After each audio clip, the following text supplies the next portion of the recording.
Hello, നമ്മൾ വീണ്ടും വന്നിങ്ങനെ പുതിയൊരു വീഡിയോ. നമുക്ക് എല്ലാവർക്കും അറിയുന്ന വീഡിയോ ആണ്, എന്നാലും ജസ്റ്റ് ഒന്ന് പരിചയപ്പെടുത്തുകയെന്നുള്ളൂ. ഒരു നാഴി എന്ന് പറഞ്ഞാൽ 1/4 കിലോ.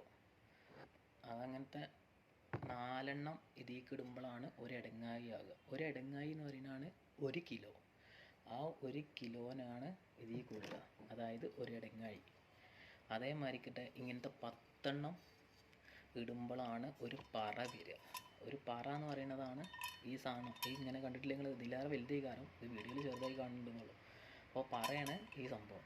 ഇങ്ങനത്തെ 10 അതിലേക്ക് ഇടുമ്പോൾ ഒരു പറയായി. ഒരു പറ എന്ന് പറയുന്നതാണ് 10 കിലോ. എങ്ങനെയുണ്ട്, നിങ്ങൾക്ക് മനസ്സിലായില്ലേ? ഇത് പുതിയ വെറൈറ്റിയാണ്, അറിവാണ്, മനസ്സിലാകാൻ വേണ്ടിയിട്ട്. ആരെങ്കിലുമൊക്കെ ചോദിക്കും ഒരു പറ എന്ന് പറഞ്ഞാൽ എത്ര കിലോനാണെന്ന് നിങ്ങളോട് ചോദിക്കും. അപ്പോൾ നിങ്ങൾക്ക് അറിഞ്ഞിരിക്കാൻ വേണ്ടിയിട്ടുള്ള ചെറിയൊരു അറിവായിട്ട് നമ്മൾ തരികയാണ് നിങ്ങൾക്ക്. അപ്പം ഞാൻ ആര് ചോദിച്ചാലും ഒരു പറ എത്ര കിലോനാണ്